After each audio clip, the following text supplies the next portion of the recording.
الحمد لله نحمده ونستعينه ونستغفره ونؤمن به ونتوكل عليه ونعوذ بالله من شرور أنفسنا ومن سيئات أعمالنا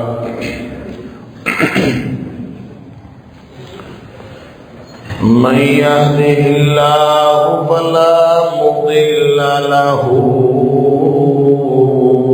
ومن يضلل فلا هادي له وأشهد أن لا إله إلا الله وحده لا شريك له وأشهد أن محمدا عبده ورسوله صلى الله عليه وسلم أرسله بالحق بشيرا ونذيرا بين يدي الساعة فمن يطع الله ورسوله فقد رشد واهتدى ومن يعص الله ورسوله فقد ضل وغوى فإنه لا يضر إلا نفسه ولا يضر الله شيئا نسأل الله ربنا أن يجعلنا ممن يطيعه ويطيع رسوله ويتبع رضوانه ويجتنب سخطه فإنما نحن به وله أما بعد فإن خير الحديث كتاب الله وخير الهدي هدي محمد صلى الله عليه وآله وسلم وشر الأمور محدثاتها وكل محدثة بدعة وكل بدعة ضلالة وكل ضلالة في النار فأعوذ بالله السميع العليم من الشيطان الرجيم من همزه ونفخه ونفثه بسم الله الرحمن الرحيم ولو أن أهل القرى آمنوا واتقوا لفتحنا عليهم بركات من السماء والأرض ولكن كذبوا فأخذناهم بما كانوا يكسبون أفأمن أهل القرى أن يأتيهم بأسنا بياتا وهم نائمون أفأمن أهل القرى أن يأتيهم بأسنا ضحى وهم يلعبون أفأمنوا مكر الله فلا يأمن مكر الله إلا القوم الخاسرون. اور اگر یہ بستیوں کے لوگ واقعتاً ایماندار ہوتے اور تقوی والی زندگی گزار رہے ہوتے تو ہم ان کے اوپر زمین و آسمان سے خیر و برکت کے دروازے کھول دیتے، لیکن یہ لوگ جھوٹے نکلے، انہوں نے جھٹلایا، پھر ہم نے پکڑ دیا ان لوگوں کو ان کے کرتوتوں کے سبب۔ کیا پھر یہ بستیوں کے لوگ اس بات سے بے خوف ہو گئے ہیں کہ ان کے اوپر اللہ کا عذاب رات کے وقت آئے جب یہ سوئے ہوئے ہوں؟ اور کیا یہ اس بات سے بھی بے خوف ہو گئے ہیں کہ ان کے اوپر اللہ کا عذاب دن کے وقت آئے جب یہ اپنے اپنے مشاغل میں مشغول ہوں؟ کیا یہ اللہ کی منصوبہ بندی سے بے فکر ہو گئے ہیں؟ اور اللہ کی منصوبہ بندی سے کوئی بے فکر نہیں ہوتا سوائے اس قوم کے جو خسارہ پانے والی قوم۔ صدق اللہ العظیم۔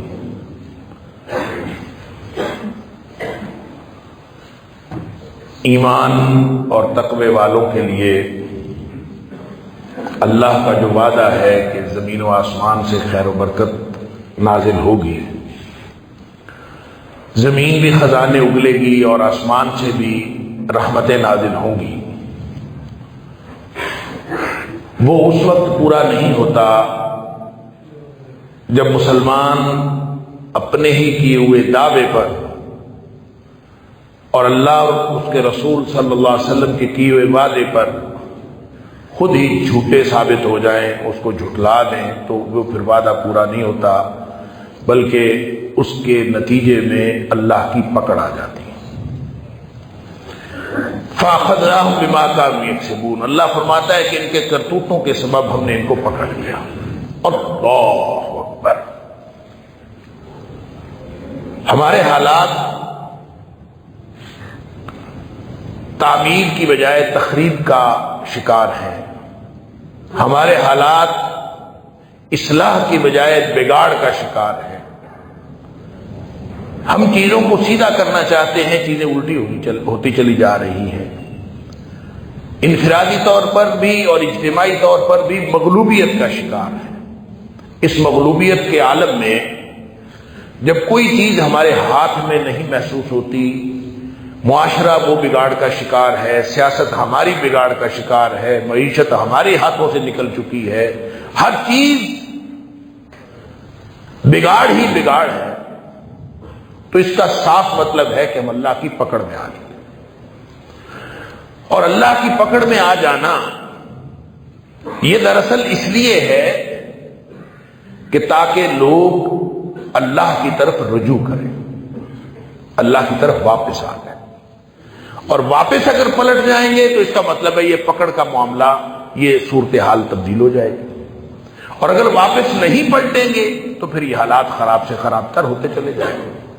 تو اصل معاملہ صرف اور صرف اپنے ہاتھوں کی کمائی کا ہے، اپنے ہی کرتوتوں کا ہے، ہمارے اعمال کا ہے۔ ہم جو کچھ کر رہے ہیں اجتماعی اور انفرادی طور پر، اسی کا نتیجہ ہمیں مل رہا۔ اللہ اکبر۔ جیسے اللہ کریم نے یہ فرمایا کہ ظہر الفساد فی البر والبحر بما کسبت ایدی الناس، کہ صرف اور صرف ان کے معاملات خراب نہیں ہوئے، پوری کائنات کا نظام بگڑا ہے، اور موسموں کا تغیر و تبدل وہ بھی بگاڑ کا شکار ہے۔ تری میں، خشکی میں، ہر جگہ ظہر الفساد فی البر والبحر، تری میں بھی اور خشکی میں بھی ہر طرح کا بگاڑ پیدا بما کسبت ایدی الناس۔ یہ کس وجہ سے ہے؟ یہ بھی لوگوں کے کرتوتوں کی وجہ سے ہے۔ اللہ اکبر۔ شکر کرنے والی بات یہ ہے لِيُذِيقَهُمْ بَعْدَ الَّذِي عَمِلُوا لَعَلَّهُمْ يَرْجِعُونَ۔ شکر کرنے والی بات یہ ہے کہ یہ اللہ کا عذاب نہیں ہے کہ جس کے نتیجے میں ہم سارے ملیامیٹ کر دیے جائیں، یہ شکر کرنے والی بات ہے۔ اللہ فرماتا ہے یہ ان کے بعض اعمال کا تھوڑا سا بدلہ چکھانے کے لیے یہ سب کچھ ہوا، لعلہم یرجعون، تاکہ یہ واپس آ جائیں۔ تو اگر تو واپسی کی فکر ہے، اللہ کے عذابوں کا ڈر ہے، اور چلتے پھرتے اپنے مشاغل میں مشغول ہوتے ہوئے اللہ کا ڈر رہتا ہے کہیں اللہ کا عذاب نہ آ جائے، سوتے وقت بھی اللہ کے عذاب کا ڈر رہتا ہے کہ کہیں ہم سوئیں اور اوپر سے اللہ کا عذاب نہ آ جائے، اور ہر وقت اللہ کے عذاب کا خوف رہتا ہے، تو پھر انشاءاللہ خسارہ پانے والی قوم نہیں ہے، پھر انشاءاللہ امید کی بات۔ اور اگر یہ خوف بھی ختم ہو گیا ہے، واپسی آنے کا تو مسئلہ ہی کوئی نہیں، واپسی آنے کا تو کوئی امکان ہی کوئی نہیں، خوف بھی ختم ہو گیا کہ اللہ کا عذاب کسی بھی وقت آ سکتا ہے، اگر یہ خوف بھی ختم ہو گیا تو یہ تو پھر خسارہ پانے والی اقوام کے ساتھ یہی کچھ ہوتا ہے۔ اللہ اکبر۔ لہذا ایک حدیث جو میں آپ کے سامنے گزشتہ چند جمعات سے رکھ رہا ہوں، جس میں 5 باتیں نبی اکرم صلی اللہ علیہ وسلم نے فرمائی خصوصیت کے ساتھ۔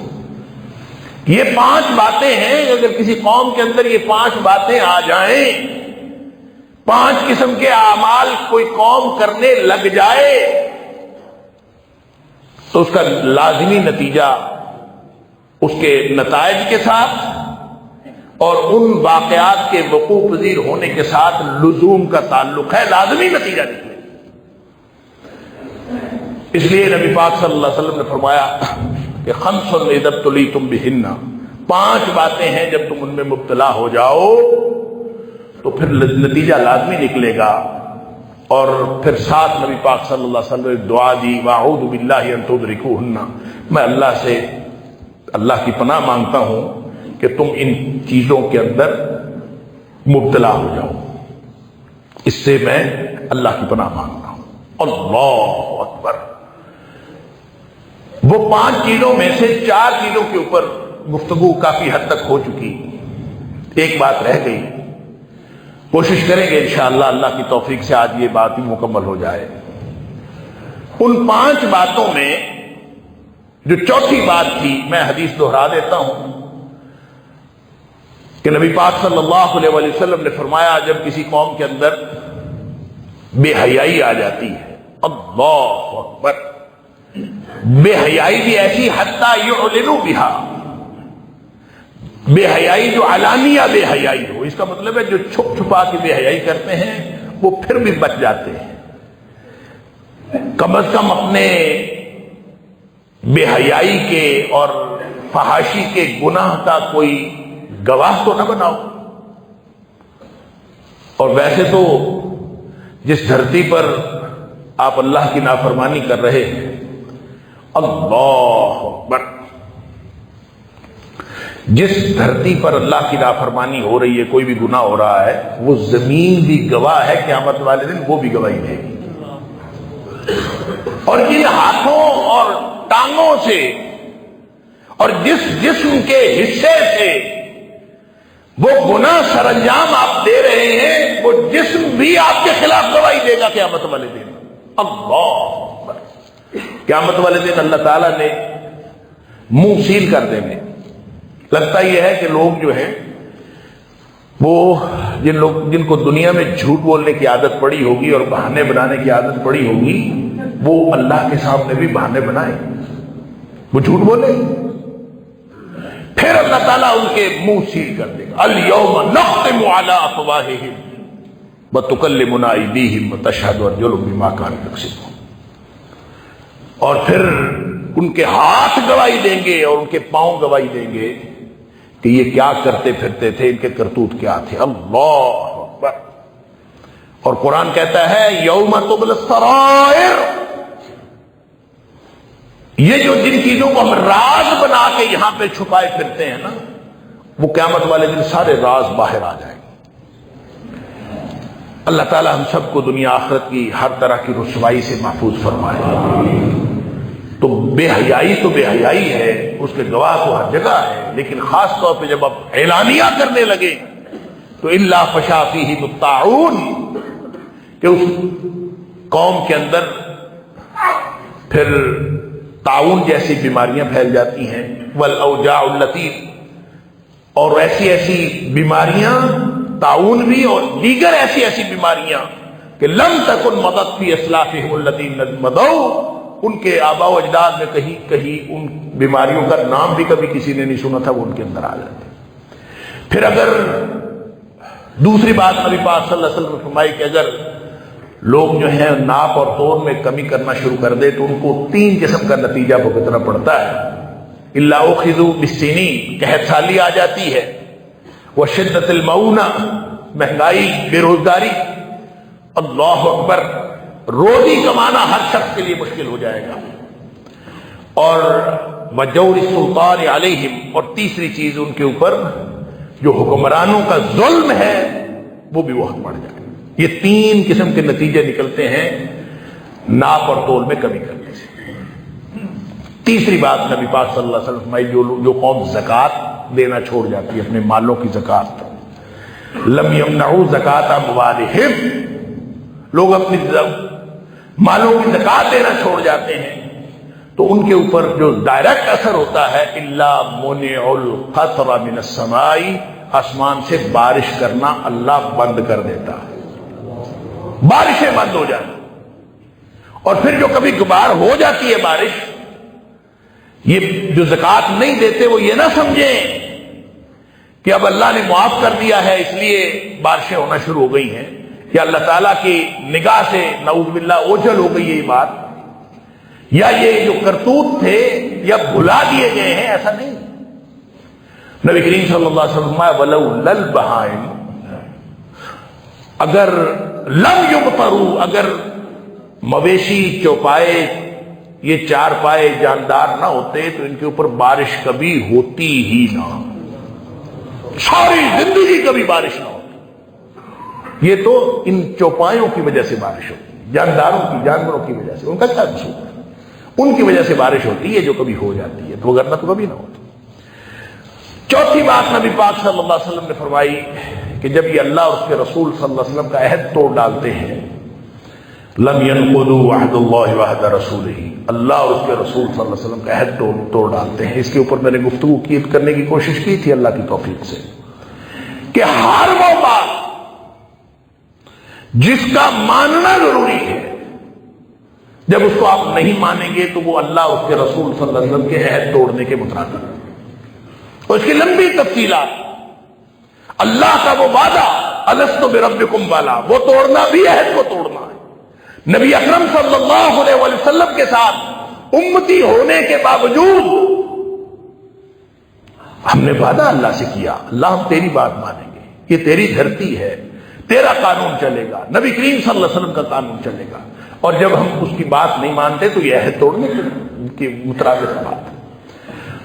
ہم اللہ اور اس کے رسول صلی اللہ علیہ وسلم کے ساتھ یہ عہد و پیمان کر کے مسلمان ہوتے ہیں کہ ہماری انفرادی اور اجتماعی طور پر سارے معاملات قرآن کتاب و سنت کے مطابق ہوں گے۔ جب وہ نہیں ہوتے تو ہم عہد نہیں توڑتے۔ ہم نے سود کا کاروبار کر کے عہد نہیں توڑا، ہم نے حرام خوری کر کے عہد نہیں توڑا، ہم نے پورے ملک کے اندر سودی نظام نافذ کر کے اللہ اور اس کے رسول صلی اللہ علیہ وسلم کا عہد نہیں توڑا۔ اور جس پر اللہ نے یہ وعید بتائی کہ اگر سارے ممانعت اور احکام کے باوجود اگر کوئی شخص سود سے باز نہیں آتا اور حرام خوری سے باز نہیں آتا اور اپنے نظام معیشت کو سود سے پاک نہیں کرتا، فَأَذَنُوا بِحَرْبٍ مِّنَ اللَّهِ وَرَسُولِهِ، تو اللہ اور اس کے رسول صلی اللہ علیہ وسلم کے ساتھ اس کے خلاف جنگ کرنے کے لیے تیار ہو جاؤ۔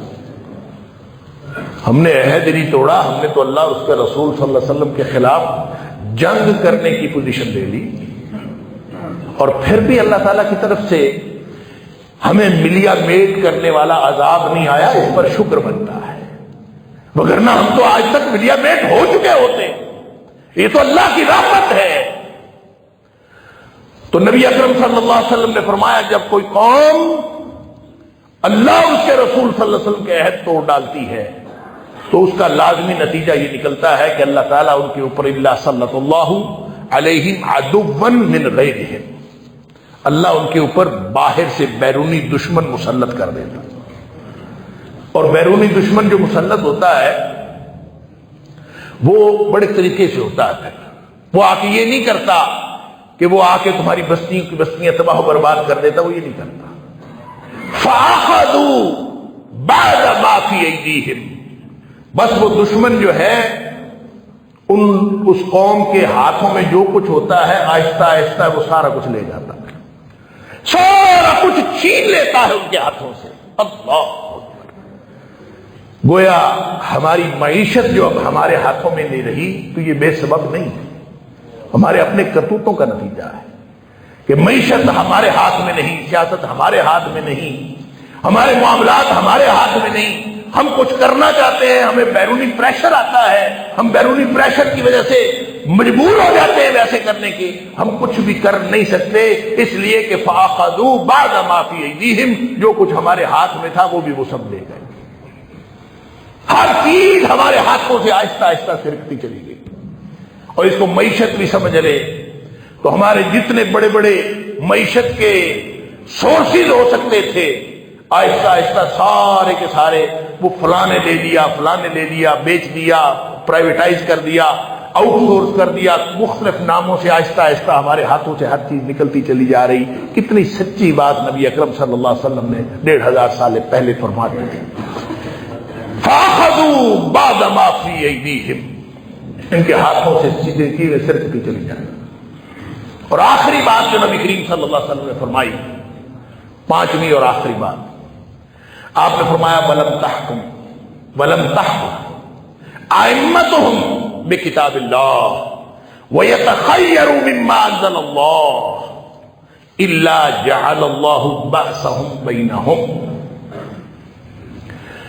پانچویں بات یہ ہے کہ جب اس قوم کے حکمران اور ان کے پیشوا وہ اللہ کی کتاب کا قانون نہیں مانتے، لم تحکم ائمتہم بکتاب اللہ، اللہ کی کتاب کے ذریعے سے فیصلے نہیں کرتے، وَيَتَخَيَّرُوا مِمَّا أَنزَلَ اللَّهُ، اور جو کچھ اللہ نے نازل کی ہے شریعت اس کو اختیار نہیں کرتے، قانون غیروں کا، ہر چیز غیروں کی، اور معاملات، نظریات، جو رہنمائی سب غیروں کی۔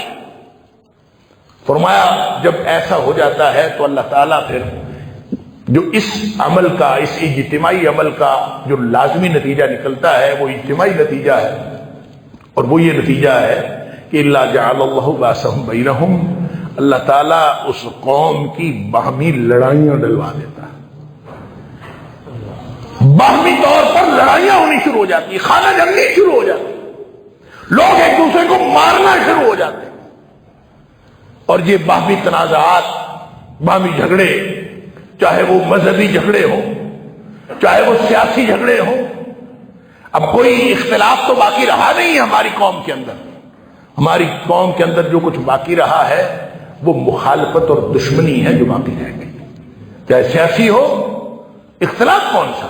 اختلاف تو مہذب قوموں کے درمیان ہوتا ہے، ہم تو ایک دوسرے کو مرنے مارنے پر تلے ہوئے ہیں، ہم تو کسی دوسرے کا وجود برداشت کرنے کے لیے تیار نہیں، چاہے وہ مذہبی مخالفت ہو، وہ اختلاف مخالفت بنا، مخالفت دشمنی بنی، اب ہم ایک دوسرے کے دشمن ہیں، اللہ اکبر، مذہبی طور پر ایک دوسرے کے دشمن، کوئی دوسرے کو قبول کرنے کے لیے، اس کے وجود کو برداشت کرنے کے لیے تیار نہیں۔ یہی معاملہ سیاست کا ہوا، سیاسی پارٹیاں بنی، اختلاف تھا تو سیاسی پارٹیاں بنی، اختلاف مخالفت میں بدلا، مخالفت دشمنی میں بدلی، اور اب صورتحال یہ ہے کہ پارٹیوں کے ذمہ دار وہ میڈیا پہ آ کے کہتے ہیں یا وہ ہے یا ہم ہیں، ہم دونوں میں سے ایک باقی بچے گا، جو ہم سے ہوگا ہم کریں گے۔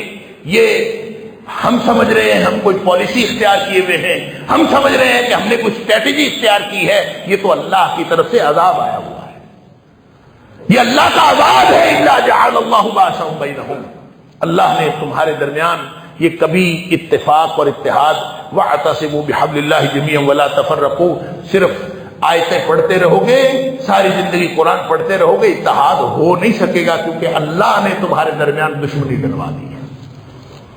اور دشمنی آئی کیوں ہے؟ دشمنی آئی اس لیے ہے کہ تم نے اللہ کا قانون چھوڑا، جب اللہ کا قانون چھوڑا تو تمہارا اللہ کے ساتھ تعلق ہی کیا باقی بچا؟ جب قانون اللہ کا چھوڑ دیا، قانون غیر اللہ کا استعمال کرنا شروع کر دیا۔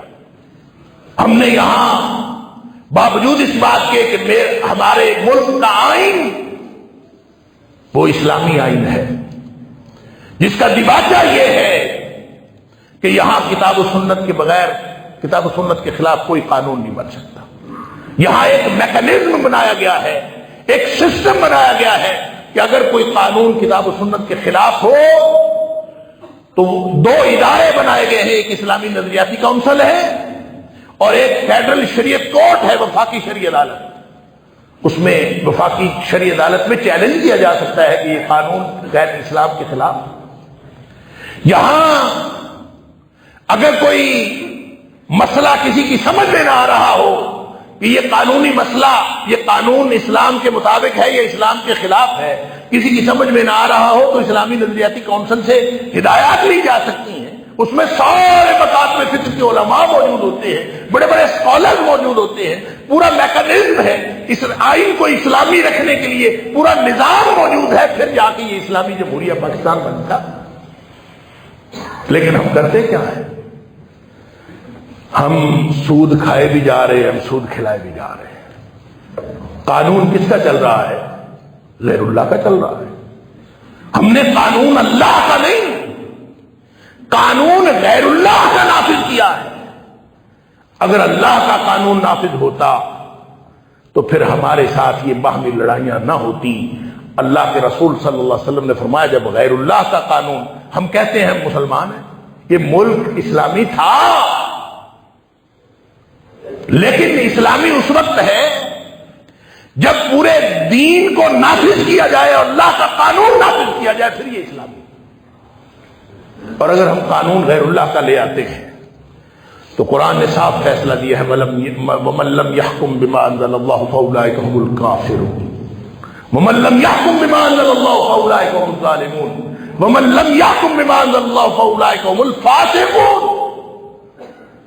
جو اللہ کے نازل کردہ قانون کے مطابق فیصلے نہیں کرتے وہ فاسق ہیں، جو اللہ کے نازل کردہ قانون کے مطابق فیصلے نہیں کرتے وہ ظالم ہیں، جو اللہ کے نازل کردہ قانون کے مطابق فیصلے نہیں کرتے وہ کافر ہیں۔ اللہ اکبر۔ نبی اکرم صلی اللہ علیہ وسلم کی ایک حدیث آپ نے سنی ہوئی ہے، حضرت ابو امامہ باہلی رضی اللہ تعالی اس کے راوی ہیں اور صحیح حدیث ہے، مسند احمد کے اندر موجود ہے کہ نبی اکرم صلی اللہ علیہ وسلم نے فرمایا لَتُنْقَضَنَّ عُرَى الْإِسْلَامِ عُرْبَةً عُرْبَةً، اسلام کی کڑیاں ایک ایک کر کے ٹوٹتی چلی جائیں گی۔ اسلام، اللہ گویا اسلام ٹوٹتا چلا جائے۔ اسلام تو مضبوط کڑا ہے، وہ نہیں ٹوٹ سکتا۔ قرآن کہتا ہے لا اکراہ فی الدین قد تبین الرشد من الغی فمن یکفر بالطاغوت ویؤمن باللہ فقد استمسک بالعروۃ الوثقی لا انفصام لها۔ جو طاغوت سے کفر کرے اور اللہ کی بندگی کرے اور اللہ کے اوپر ایمان لائے، اس نے تو مضبوط کڑا تھام لیا، لا انفصام لها، جو کبھی ٹوٹ سکتا ہی نہیں۔ اسلام ایسا کڑا نہیں ہے جو ٹوٹے، اسلام کی کڑیاں نہیں ٹوٹ سکتی۔ تو پھر نبی پاک صلی اللہ علیہ وسلم نے جو فرمایا لَتُنْقَضَنَّ عُرَى الْإِسْلَامِ عُرْبَةً عُرْبَةً، اسلام کی کڑیاں ایک ایک کر کے ٹوٹتی چلی جائیں گی، تو اس کا کیا مطلب ہے؟ اس کا مطلب یہ نہیں ہے کہ اسلام ٹوٹتا چلا جائے گا، اس کا مطلب ہے کہ اسلام کی کڑیاں لوگوں کے ہاتھوں سے ایک ایک کر کے چھوٹتی چلی جائیں گی۔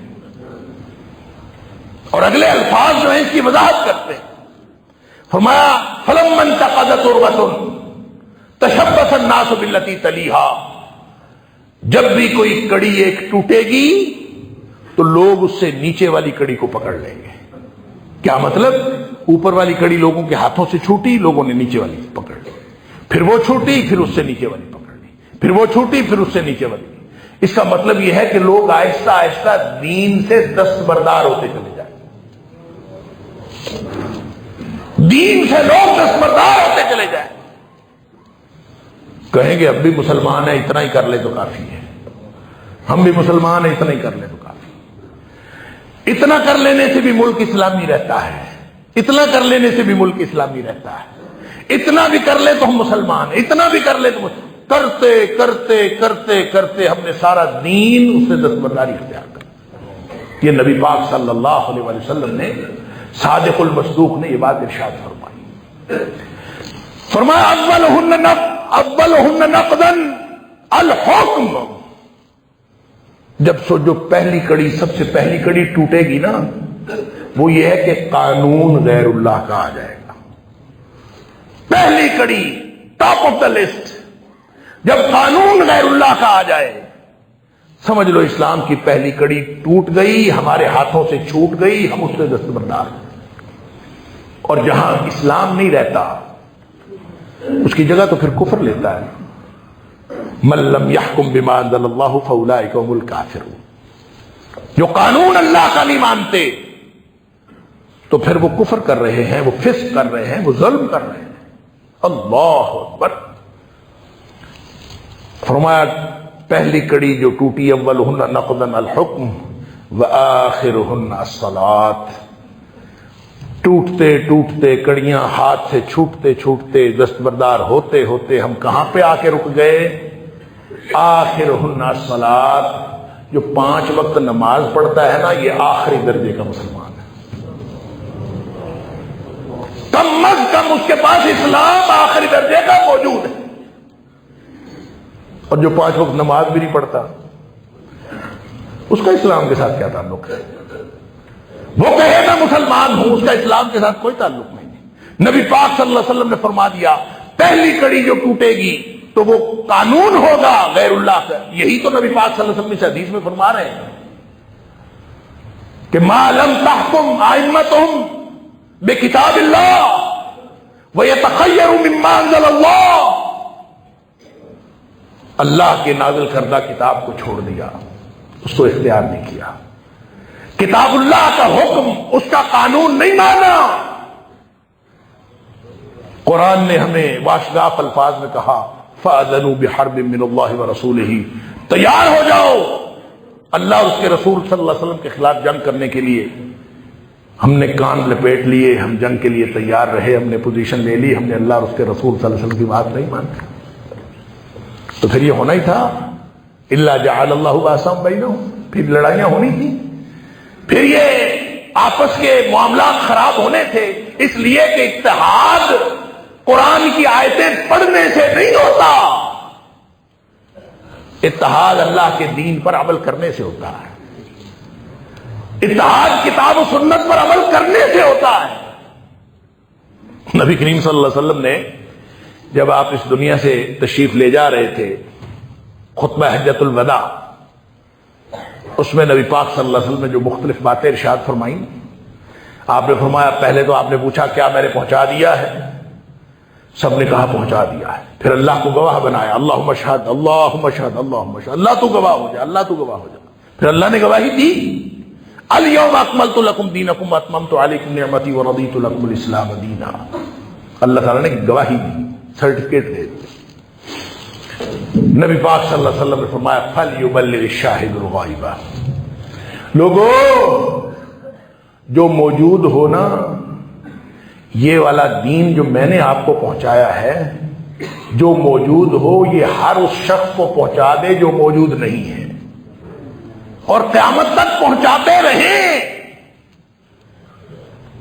اور پھر نبی پاک صلی اللہ علیہ وسلم نے ایک بات ارشاد فرمائی، لا ترجعوا بعدی کفارا، میرے بعد کافر نہ ہو جانا، لا ترجعوا بعدی کفارا، میرے بعد کفر کی طرف لوٹ نہ جانا۔ کیسے؟ یضرب بعضکم رقاب بعض، کہیں ایسا نہ ہو کہ تم ایک دوسرے کی گردنیں مارتے پھرو، ایک دوسرے کے ساتھ لڑائیاں لڑتے پھرو، ایک دوسرے کو قتل کرتے پھرو، ایک دوسرے کے قتل کے درپے ہوتے پھرو۔ گویا جب تم قتل کے درپے ہو جاؤ گے ایک دوسرے کے ساتھ لڑائیاں لڑو گے، ایک دوسرے کو مرنے مارنے پر تل جاؤ گے، تو لا ترجعوا بعدی کفارا، نبی پاک صلی اللہ علیہ وسلم نے فرمایا اس کا مطلب ہے جس قوم کے اندر ایک دوسرے کو مرنے مارنے کا جذبہ آ جاتا ہے اس قوم میں اسلام باقی نہیں رہتا، کفر آ جاتا۔